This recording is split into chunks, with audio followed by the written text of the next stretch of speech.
relations between Israel and Iran in the last decades. But the central question of this conflict is the nuclear question.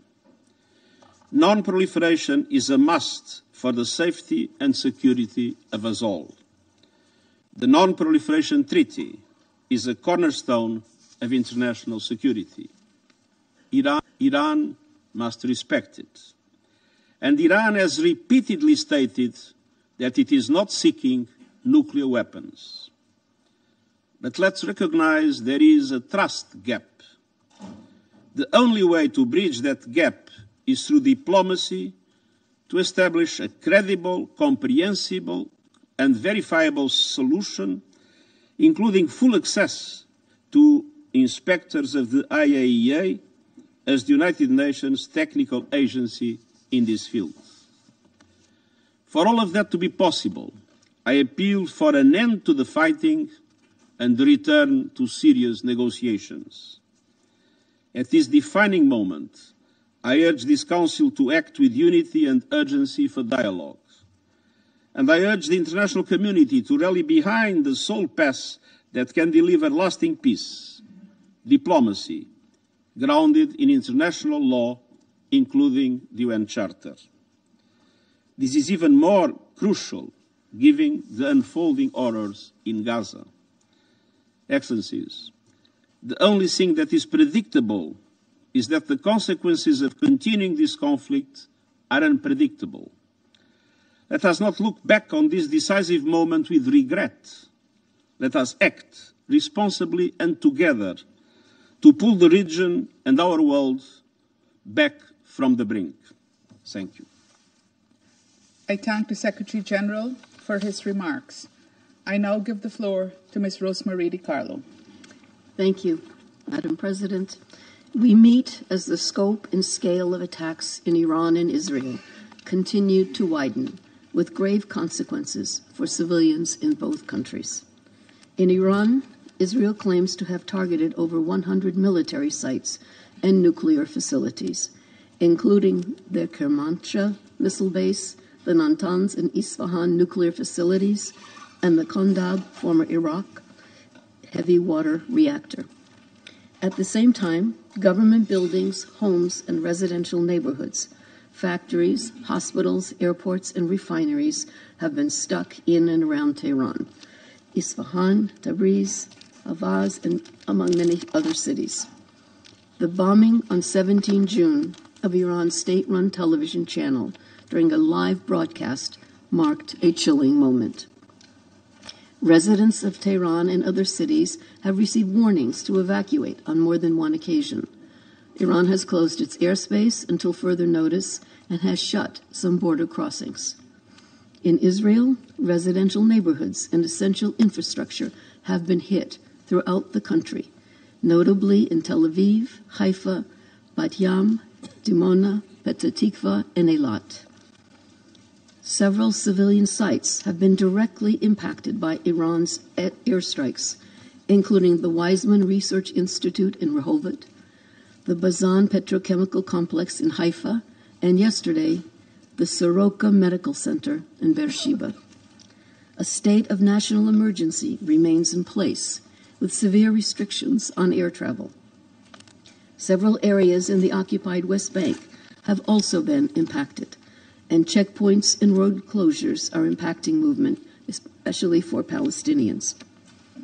Throughout the region, airspace remains severely constrained by these exchanges, not only within Iran and Israel, but also throughout Syria, Jordan, Lebanon, Iraq, and beyond. The intensifying cycle of attacks and counterattacks has resulted in hundreds of civilian casualties, including fatalities in both Iran and Israel. According to Iran's Ministry of Health, as of 19 June, 224 people had been killed and more than 2,500 others injured in Israeli strikes across Iran. The Health Ministry added that 90% of the victims were civilians. Other estimates, based on local non-governmental organizations and human rights groups, suggest the death toll is at least double the official figure. In addition, there have been over 20 high-ranking Iranian military leaders killed, notably the Commander and Chief of Staff of the Iranian Armed Forces, the IRGC Commander-in-Chief, and IRGC Intelligence Chief, as well as several nuclear scientists. We've also received reports of significant displacement out of Tehran, a city of over 12 million residents, resulting in massive traffic jams. Fuel shortages are leading to long queues at petrol stations, sometimes for over 5 hours, further hampering movement. And still, many remain trapped in their homes in Tehran with nowhere to flee. In the absence of bomb shelters on air raid sirens in the city and widespread internet blackouts, further strikes are bound to harm more civilians. In Israel, the Office of the Prime Minister stated that, as of 19 June, Iran's strikes have killed 24 people and injured 915 others, the vast majority civilians. The strikes have also damaged homes, leading to the displacement of. Madam President, we are teetering on the edge of a full-blown conflict and a humanitarian crisis. International humanitarian law must be respected, including the principles of distinction, proportionality, and precaution in attack. Attacks directed against civilians and civilian objects and indiscriminate attacks are strictly prohibited. Medical personnel and medical facilities, including hospitals, must be respected and protected. We are witnessing in real time the impact of the conflict regionally, with missile launches by the Houthis in Yemen toward Israel and heightened tensions involving armed groups in Iraq. With each passing day of fighting, the danger, particularly for civilians, grows.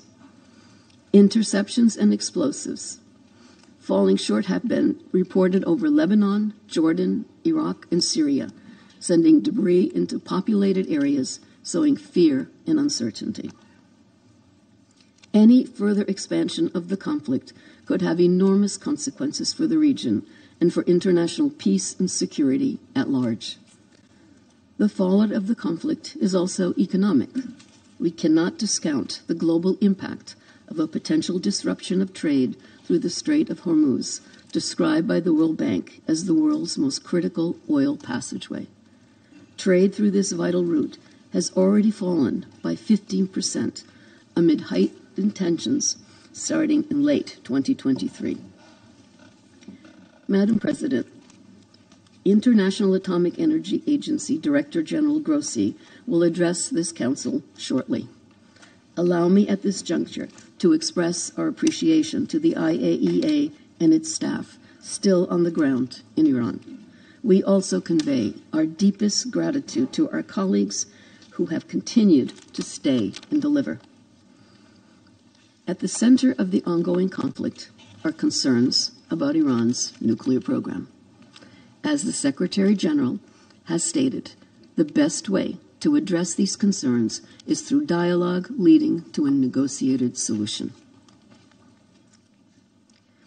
But the window to prevent a catastrophic escalation and achieve a peaceful resolution has not yet closed, as demonstrated by positive recent openings for diplomacy. We welcome in this regard the talks between the foreign ministers of France, Germany, the United Kingdom, and Iran in Geneva today. We strongly encourage such efforts. We must pursue every possible opportunity to de-escalate, to cease the hostilities, to settle disputes by peaceful means. The charter that binds all of us mandates it. The imperative for diplomacy has seldom been greater. Thank you, Madam President. I thank Ms. DiCarlo for her briefing, and I now give the floor to Mr. Rafael Mariano Grossi. Thank you very much, Madam President, dear Secretary General, dear Madam Under-Secretary General, dear friends.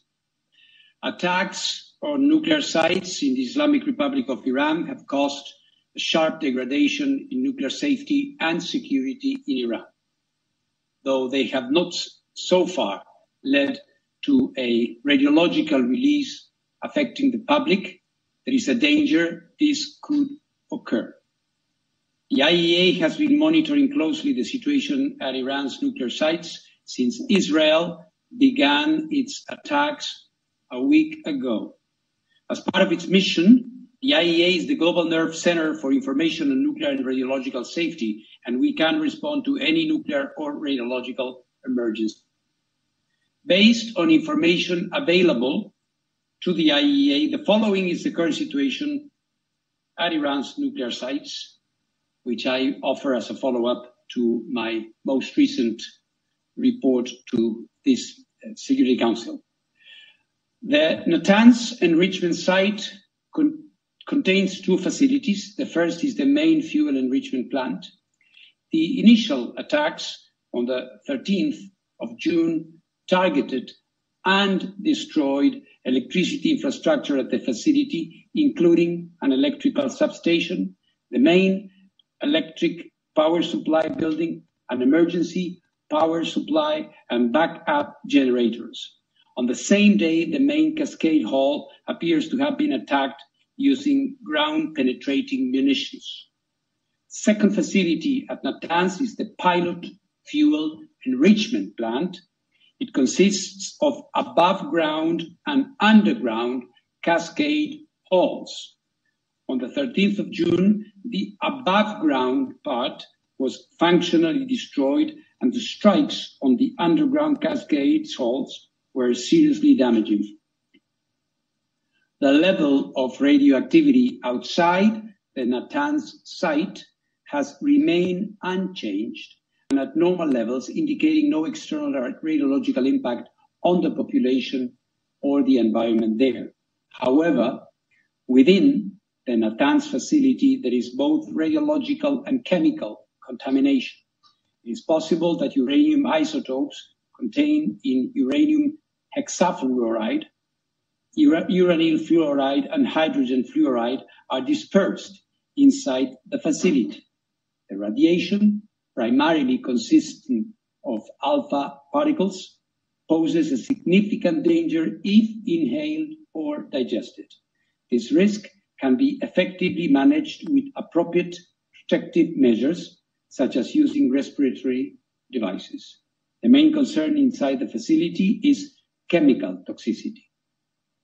Fordow is Iran's main enrichment location for enriching uranium at 60%.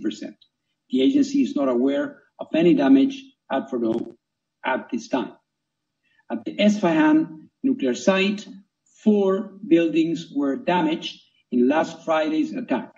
The Central Chemical Laboratory, a uranium conversion plant, the Tehran reactor fuel manufacturing plant, and the enriched uranium metal processing facility, which was under construction. No increase of off-site radiation levels was reported. In Natanz, the main concern here is chemical toxicity. The Kondab heavy water research reactor under construction in Arak was hit on the 19th of June. As the reactor was not operational and it did not contain any nuclear material, no radiological consequence is expected. The nearby heavy water production plant is also assessed to have been hit. And similarly, no radiological consequence is expected. As stated in the IAEA's update of 18th June, at the Tehran Research Center, 1 building where advanced centrifuge rotors were manufactured and tested was hit. At the Karaj workshop, 2 buildings where different centrifuge components were manufactured were destroyed. There was no radiological impact internally or externally. Let me now refer to the Bushehr nuclear power plant. This is the nuclear site in Iran where the consequences of an attack could be most serious. It is an operating nuclear power plant, and as such, it hosts thousands of kilograms of nuclear material. Countries of the region have reached out directly to me over the past few hours to express their concerns, and I want to make it absolutely and completely clear. In case of an attack on the Bushehr nuclear power plant, a direct hit would result in a very high release of radioactivity to the environment. Similarly, a hit that disabled the only two lines supplying electrical power to the plant could cause its reactor's core to melt, which could result in a high release of radioactivity to the environment. In the worst case, both scenarios would necessitate protective actions, such as evacuations and sheltering of the population, or the need to take stable iodine with a reach extending to distances from a few to several hundred kilometers. Radiation monitoring would need to cover distances of several hundred kilometers, and food restrictions may need to be implemented. Any action against the Tehran nuclear research reactor could also have severe consequences, potentially for large areas of the city of Tehran and its inhabitants. In such a case, protective actions would need to be taken. I continue to provide public updates about the developments at all these sites and their possible health and environmental consequences. The agency is, as Madam Undersecretary had kindly reminded, is and will remain present in Iran, and inspections there will resume as required by Iran's safeguards obligations under its NPT safeguards agreement as soon as safety and security conditions allow. In this context, let me restate that the safety of our inspectors is of utmost importance. The host country has a responsibility in this regard, and we expect every effort to be made to ensure that their security and their communication lines with the IAEA headquarters will be maintained. As stated in my most recent report to the agency's Board of Governors, and based on inspections conducted at the relevant facilities since then, Iran's uranium stockpiles remain under safeguards in accordance with Iran's comprehensive safeguards agreement. You may recall that more than 400 kilograms of this stockpile is uranium enriched up to 60% of uranium-235. It is essential that the agency resumes inspections as soon as possible to provide credible assurances that none of it has been diverted. Importantly, any special measures by Iran to protect its nuclear material and equipment must be done in accordance with Iran's safeguards obligation and the agency. Therefore, it is of paramount importance that the agency's inspectors are allowed to verify that all relevant materials, especially those enriched to 60%, are accounted for. Beyond the potential radiological risks, attacks on such materials would make this effort, of course, more difficult. Madam President, the IAEA has consistently underlined, as stated in its General Conference resolutions, that armed attacks on nuclear facilities should never take place and could result in radioactive releases with grave consequences within and beyond the boundaries of the state which has been attacked. I therefore, again, call on maximum restraint. Military escalation threatens lives and delays indispensable work towards a diplomatic solution for the long-term assurance that Iran does not acquire a nuclear weapon. Madam President, the presence, support, analysis and inspections of technical experts are crucial to mitigating risks to nuclear safety and security. That is true during peacetime and even more so during military conflict. For the second time in 3 years, we are witnessing a dramatic conflict between two UN and IAEA member states in which nuclear installations are coming under fire and nuclear safety is being compromised. The IAEA, just as has been the case with the military conflict between the Russian Federation and Ukraine, will not stand idle during this conflict. As I stated in this chamber just a few days ago, I am ready to travel immediately and to engage with all relevant parties to help ensure the protection of nuclear facilities and the continued peaceful use of nuclear technology in accordance with the agency mandate, including by deploying agency nuclear safety and security experts, in addition to our safeguards inspectors in Iran, wherever necessary.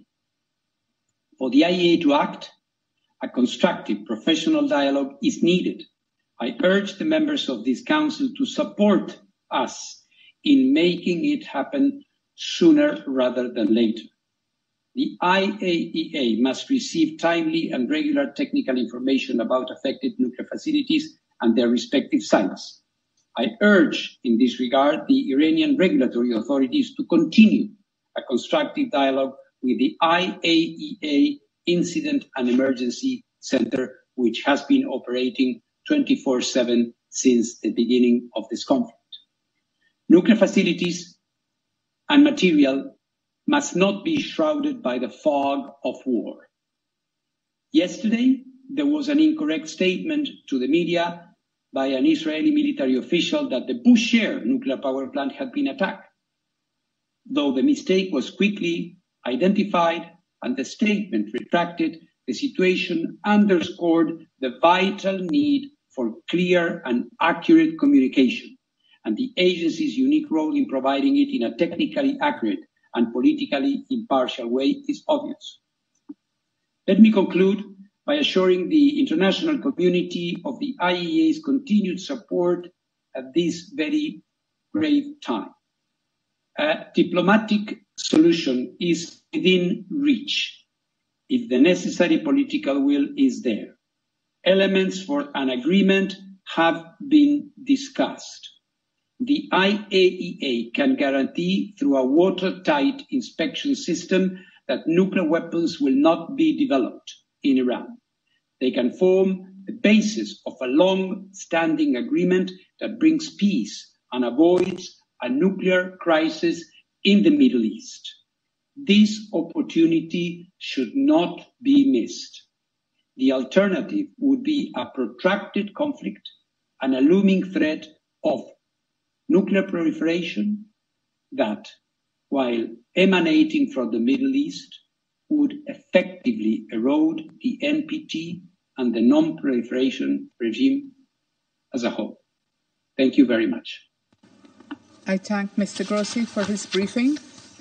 I now give the floor to those council members who wish to make statements. I give the floor to the representative of China. Thank you, President. 主席，我感谢你 President, 召 I 开 thank 此 you 次 for 紧 convening 急 this 公开会， emergency open meeting.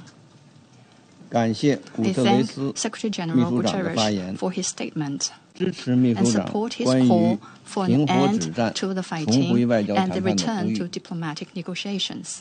感谢 I 迪卡 thank 洛副秘书 Undersecretary 长。 General. Iran तनाज़े पर सलामती council का इजलास इस वक्त जारी है। Latest update यह है कि वज़ीर आज़म शहबाज शरीफ और अमरीकी वज़ीर ख़ारजा मार्को रूबियो के दरमियान टेलीफोनिक राबता हुआ है, जिसकी तफसील सामने आ रही है। वज़ीर आज़म शहबाज शरीफ ने सदर ट्रंप की क़यादत को जुर्रतमंदाना करार दिया है। वज़ीर आज़म ने पाक भारत सीज़ फायर में अमरीकी सफारती किरदार को सराहा। वज़ीर आज़म ने कहा, जनूबी एशिया में अमन के लिए पाकिस्तान भारत मुज़ाकरात ज़रूरी हैं। पाकिस्तान तमाम तस्फिया तलब उमूर पर भारत से मुज़ाकरात के लिए तैयार है। जम्मू कश्मीर, पानी, तिजारत और दहशतगर्दी पर मुज़ाकरात नागुज़ीर हैं। वज़ीर आज़म शहबाज शरीफ ने अमरीकी वज़ीर ख़ारजा मार्को रूबियो से कहा, ईरान इसराइल तनाज़े का हल सिर्फ मुज़ाकरात और सफारतकारी है। पाकिस्तान मशरिक़ वस्ता में अमन के लिए मस्बत किरदार अदा करने को तैयार है। पाकिस्तान और अमरीका को तिजारत, तवानाई, मादनियात, IT में ताउन बढ़ाना होगा। वज़ीर आज़म ने कहा, पाकिस्तान में दहशतगर्दी के मुकम्मल खात्मे के लिए पुरअज़्म है। BLA, TTP और दीगर दहशतगर्द ग्रुपों के खिलाफ कार्रवाइयाँ जारी हैं। अमरीकी वज़ीर ख़ारजा मार्को रूबियो ने पाकिस्तान की इंसदाद दहशतगर्दी कोशिशों को सराहा। वजीर आजम ने सदर ट्रंप और फील्ड मार्शल सैयद आसिम मुनीर की मुलाकात को मुस्बत और मुफीद करार दिया। गुफ्तगू में पाकिस्तान अमरीका ताल्लुकात को अमली इक़दामात में बदलने पर इत्तेफाक किया गया। वजीर आजम शहबाज शरीफ ने अमरीकी वजीर खारजा मार्को रूबियो को पाकिस्तान आने की दावत भी दी। एक बार फिर लिए चलते हैं, सलामती काउंसिल का इजलास जारी है। चीनी मंदूब गुफ्तगू कर रहे हैं। Israel in particular should cease fire as soon as possible to prevent the situation from escalating and to avoid any spillover of the war. Second, the safety of civilians must be ensured, but the red line of protecting civilians in armed conflicts must not be crossed at any time, and the indiscriminate use of force is unacceptable. The parties to the conflict must strictly abide by international law, resolutely avoid harming innocent civilians, refrain from attacking civilian facilities, and facilitate the evacuation of third country nationals. Third, we must stay committed to dialogue and negotiation. Communication and dialogue are the right paths to lasting peace. The current conflict has interrupted the negotiation process on the Iranian nuclear issue. The attacks on multiple Iranian nuclear facilities set a dangerous precedent and could have catastrophic consequences. We must not waver in the general direction of a political settlement to the Iranian nuclear issue, and we must persist in returning the Iranian nuclear issue to the track of a political solution through dialogue and negotiation. China welcomes the talk in Geneva among foreign ministers of UK, France, Germany, and the High Representative of EU for Foreign Affairs and Security Policy, and the Foreign Minister of Iran. Fourth, we must bring together the efforts of the international community to promote peace. Without stability in the Middle East, peace in the world would be elusive. The Israel-Iran conflict has led to a sudden escalation of tension in the Middle East and has also had a serious impact on global security. Recently, 21 Arab and Islamic countries issued a joint statement of foreign ministers calling for a ceasefire, resuming talks on the Iranian nuclear issue, and maintaining lasting peace in the region, which China fully supports. The international community, especially major countries with special influence on the parties to the conflict, should make efforts to cool down the situation rather than the opposite. The Security Council, as the primary body responsible for maintaining international peace and security, should play a greater role in this regard. We support the Council in taking necessary actions in a timely fashion. China stands ready to continue to strengthen communication and coordination with all relevant parties, build synergies, uphold justice, and play a constructive role in restoring peace in the Middle East. Thank you, President. I thank the representative of China for his statement, and I give the floor now to the representative of Pakistan. Thank you, Madam President. I would like to thank Secretary General Guterres for his presence and thoughtful and compelling remarks. Secretary General, you spoke about a defining moment and our collective future, as well as collective responsibility.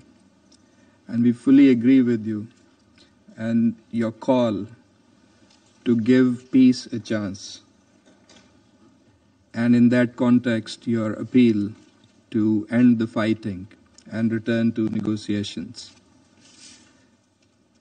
I'm also thankful to Undersecretary General DiCarlo for her complimentary briefing, as well as the briefing by Director General Grossi. We note in particular his view that diplomatic solution is within reach with necessary political will. Madam President, last Friday, the Council had an emergency session in the wake of Israel's military strikes, violating the sovereignty and territorial integrity of Iran in flagrant violation and contravention of the UN Charter and fundamental principles of international law. 1 week later, as a result of such irresponsible behavior, the situation has only exacerbated, with grave implications for regional and international peace and security.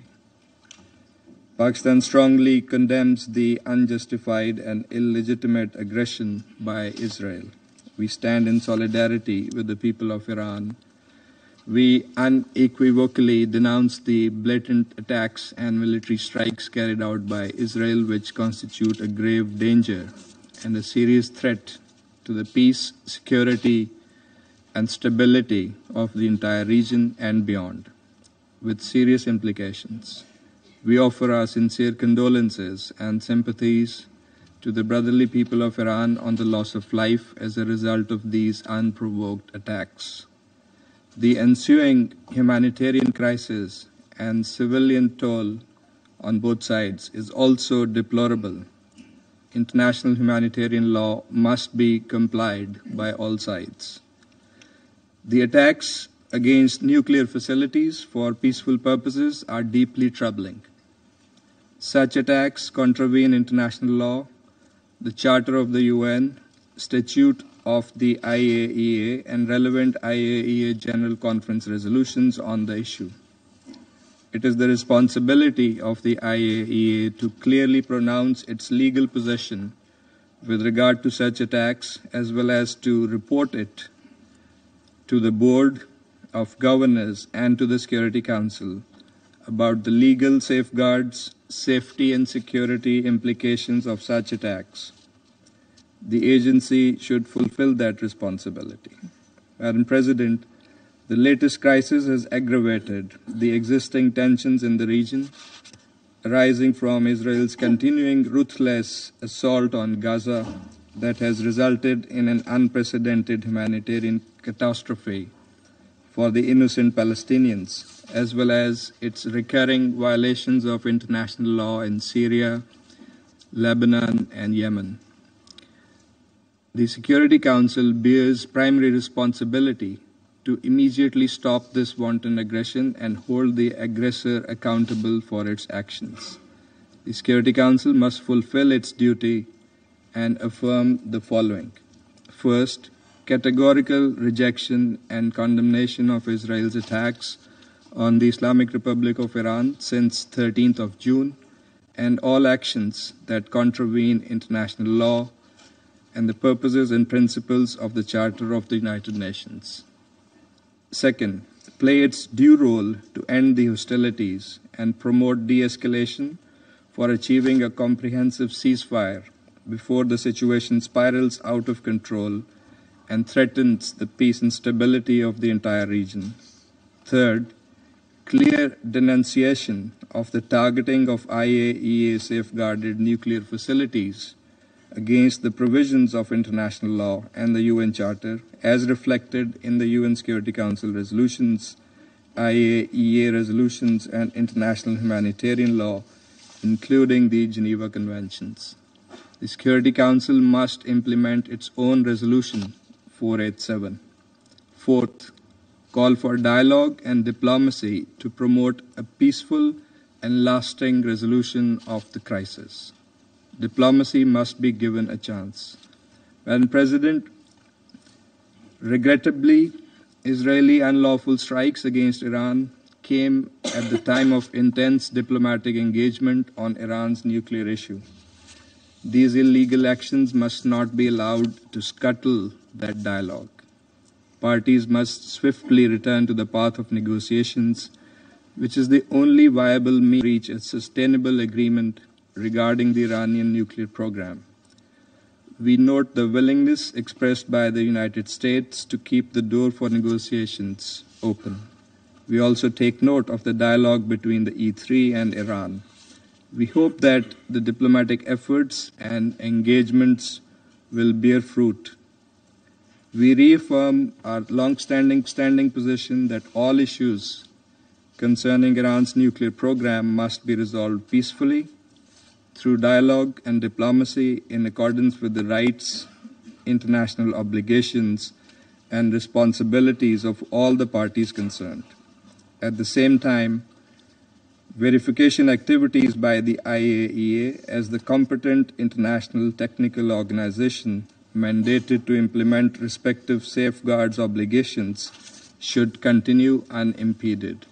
The IAEA must continue its work in an impartial and apolitical manner to provide objective reporting and credible information regarding the issues under its purview. Madam President, this is a critical moment. The Security Council must fulfill its responsibility and facilitate peaceful resolution of disputes. Military means and coercion cannot bring about a lasting settlement. Dialogue and diplomacy, in full adherence to the principles of international law and the UN Charter, remain the only viable path to resolving this crisis. This Council must therefore unite in support of the Secretary General's call for end to fighting and return to negotiations and dialogue. I thank you. I thank the representative of Pakistan for his statement, and I give the floor to the representative of the Russian Federation. Madam President, we are grateful to the Guianan presidency for the prompt response to the request from Russia, China, Pakistan, and Algeria to convene this meeting. We thank the UN Secretary General for his opening remarks, as well as the Undersecretary General for Political and Peacebuilding Affairs and the Director of the IAEA for their briefings. Madam President, exactly a week has elapsed since the start of the escalation of the Iran-Israeli conflict, which the Security Council discussed on the 13th of June. In this time, the world has been flooded with images depicting the night skies over Tel Aviv and Tehran and other cities lit up with explosions of tens and hundreds of rockets. The apocalyptic predictions have become a reality. People in both countries have been forced to take shelter in hideouts with each passing day. The list of civilian casualties on both sides lengthens. As a result of the closure of the airspace in the region, many third country civilians have become entrapped and they are striving to find a way home. The Iranian peaceful civilian nuclear facilities continue to be targeted, and this is liable to plunge us into a hitherto unseen nuclear catastrophe. The UN Security Council, the principal body for the maintenance of international peace and security, cannot shirk its responsibility and must provide an objective assessment of the situation and to devise an appropriate decision. We cannot deny the obvious facts. It is indeed Israel which attacked Iran on the eve of the latest planned round of indirect talks between Washington and Tehran. Thereby, West Jerusalem not only demonstrated blatant disregard for the efforts that have been undertaken to seek a diplomatic solution to issues around the Iranian nuclear program, but also demonstrated contempt for its key ally, the United States, which up until recently had been declaring an intent to reach a compromise solution on this matter. It is worth recalling that the Iranian nuclear program is not a scroll secured by 7 seals, indiscernible to the international community. The nuclear facilities and installations in this country are under the safeguards of the IAEA and are continuously subject to scrupulous verification by agency inspectors. Not a single of the member states of this body is under more stringent oversight and scrutiny. Iran has been strictly complying with its obligations under the NPT and the Comprehensive Safeguards Agreement. The Secretariat of the agency's reports have no mention whatsoever about the presence of proliferation risks. So it turns out that Israel has disregarded the assessments of the Specialized International Agency, having on its own authority appointed itself a judge, single-handedly deciding to carry out strikes against a sovereign country with no regard for the UN Charter and international law. Just recently, in the Middle East, a tragic precedent occurred of an invasion into a state under the pretext of alleged presence there of WMDs, which subsequently failed to materialize. It's a pity that the United States, which demonstrated to the entire world this discredited example in 2003, which generated suffering for millions of people, does not wish to learn from its own mistakes. Today, the U.S., yet again, together with the UK, France, and Germany, is attempting to persuade all parties to believe the groundless fabrications about plans allegedly harbored by Tehran to gain possession of nuclear weapons.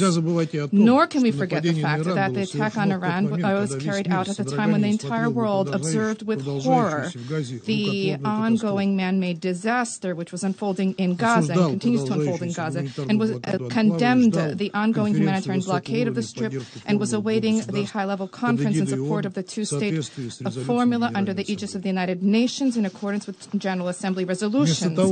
Instead of reverting back to the sole possible negotiated peaceful settlement of Palestine, Israeli military political leadership raised the stakes and expanded the geography of the conflict in the region. Perhaps the Western Jerusalem's calculations also are to have the new military misadventure detract the international community's attention away from the crimes perpetrated by Tzahal in Gaza and the West Bank.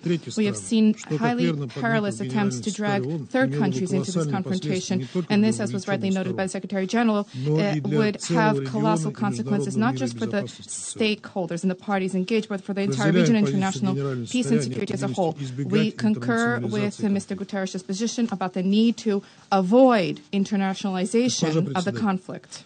Madam President, the present escalation around Iran did not start yesterday.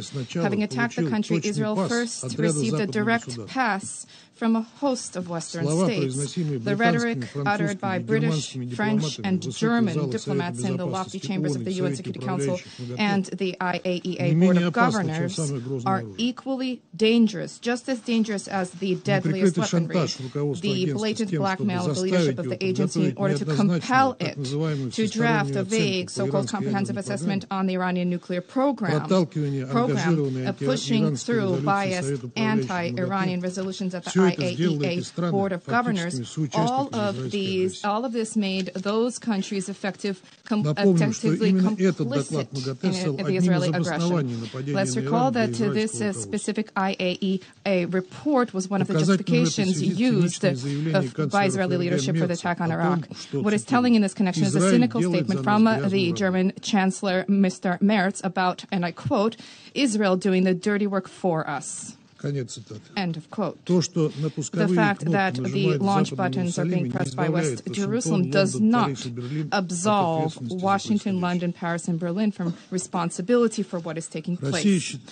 Russia views the ongoing intense Israeli attacks targeting civilian objects in Iran as completely unacceptable and unlawful under international law. As a result of these reckless actions, unacceptable threats are being posed to international peace and security. Nuclear facilities cannot be targeted by strikes.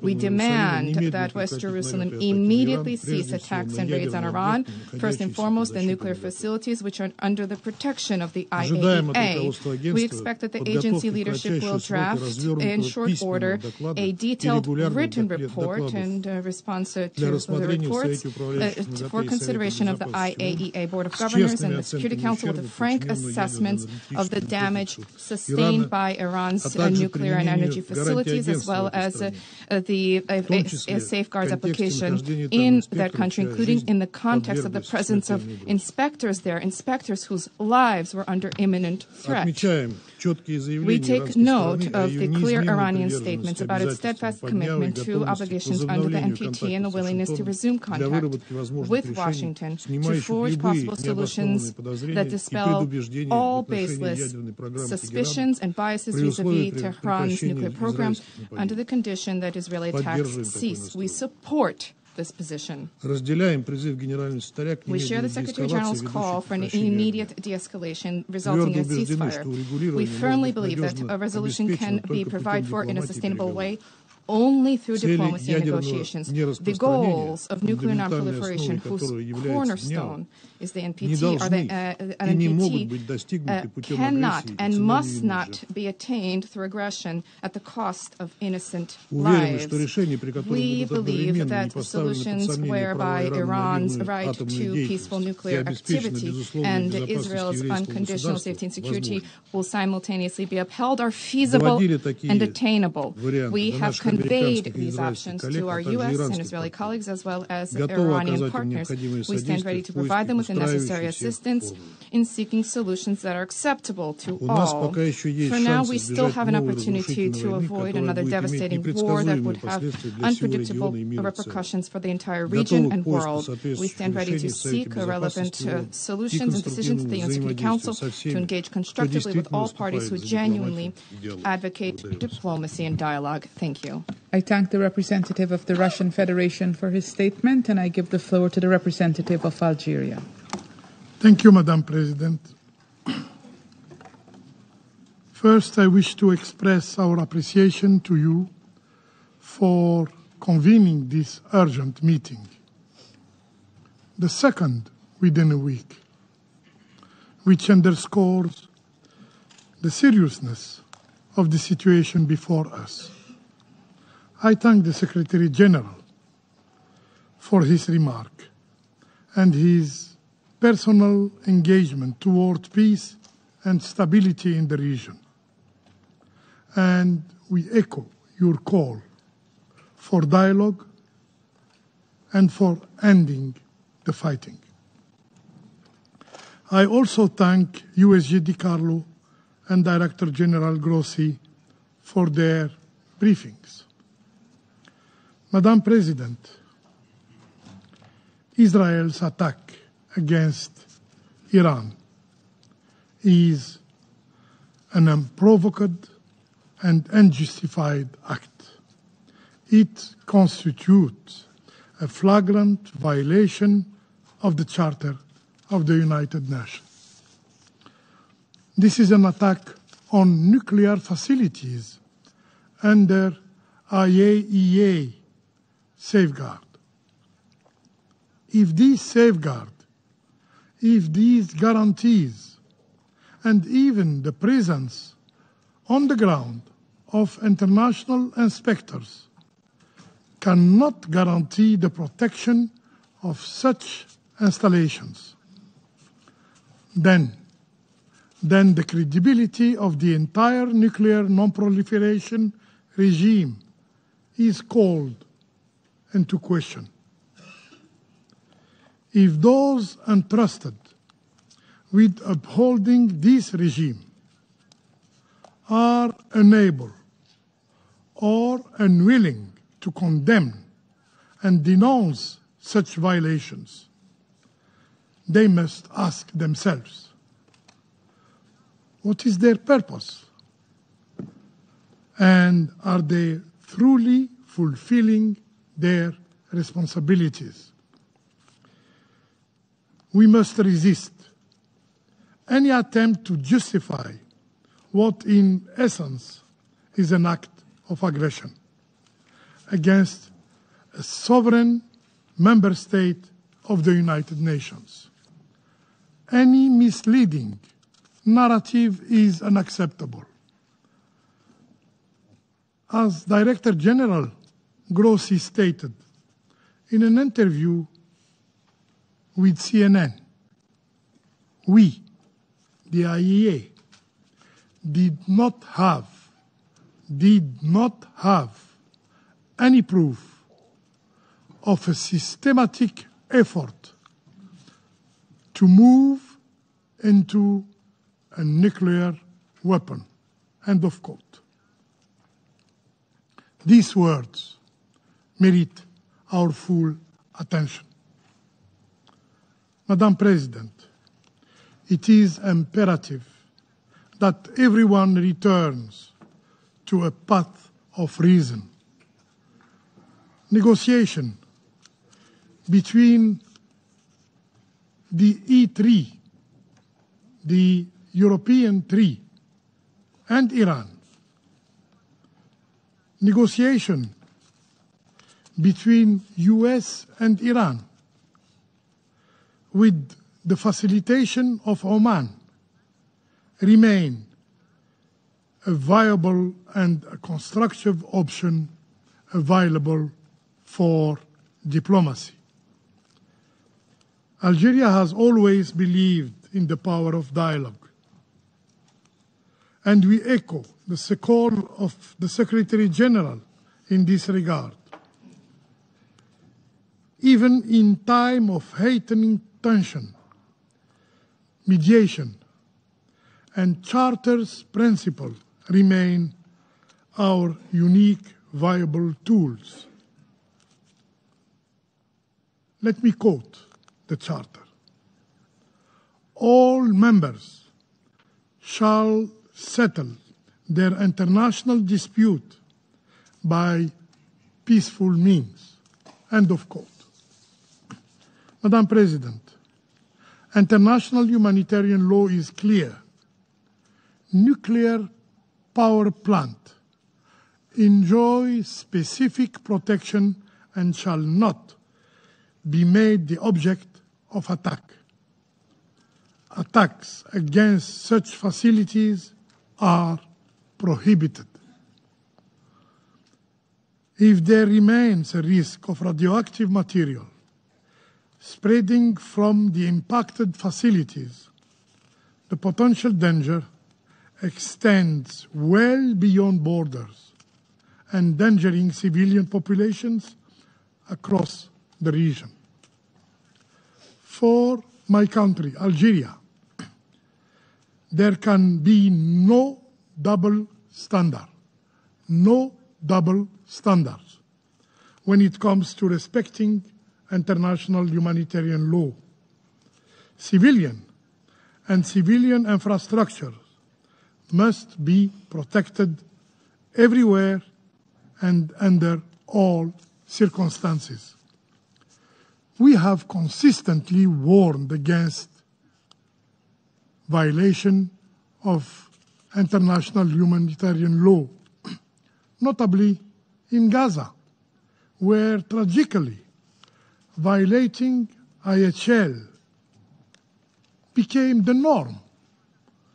Today, the same patterns of conduct are being repeated and repeated again. When we reiterate in the strongest term our condemnation of all violation of international humanitarian law, the protection of civilians is not optional. It is an obligation. Upholding international humanitarian law is a matter of preserving our shared humanity.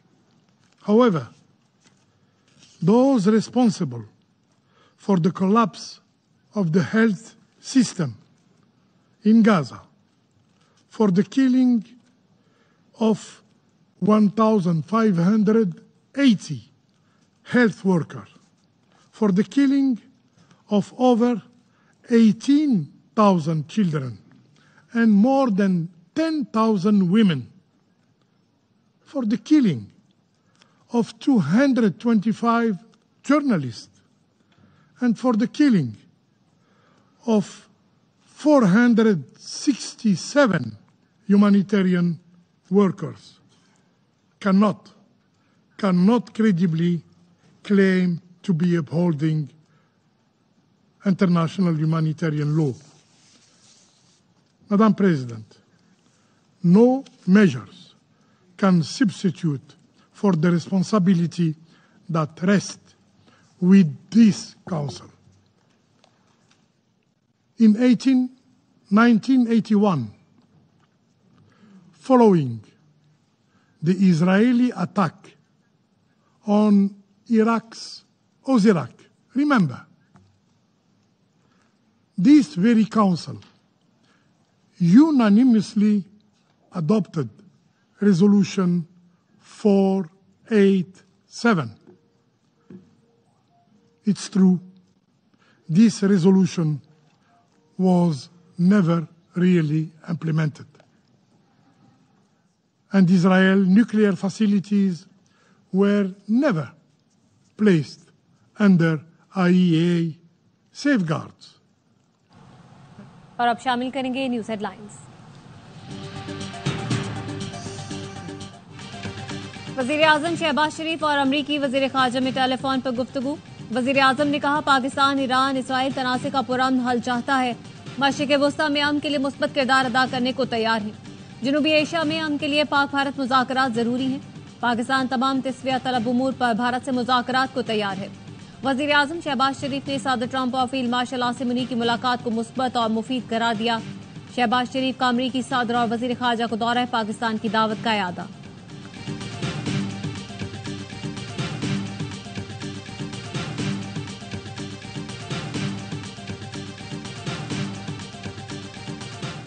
Iran Israel कशीदगी फैल गई तो किसी के काबू में नहीं रहेगी। कशीदगी का हल सिर्फ सिफारतकारी में है। सेक्रेटरी जनरल अक़वाम मुत्तहिदा एंटोनियो गुतरेश का सलामती काउंसिल इजलास से खिताब। कहा, इसराइल और ईरान से कहता हूं, अमन को मौका दें, जंग से गुरेज करें।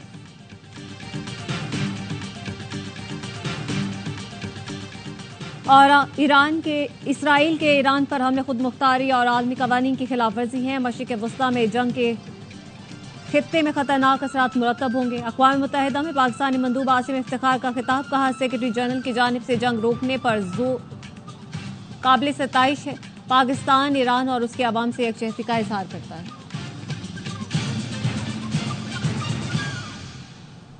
अब आप देखेंगे प्रोग्राम सवाल ये है। देखते रहिए ARY न्यूज़।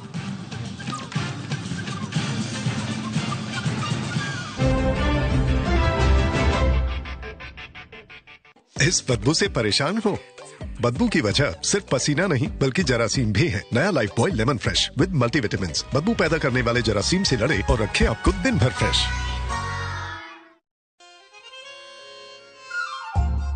पेशावर की कढ़ाई। डोंट वरी मामा, पाकिस्तान जितने खाने बनाता है, नया ब्राइट उसमें दाग बताता है।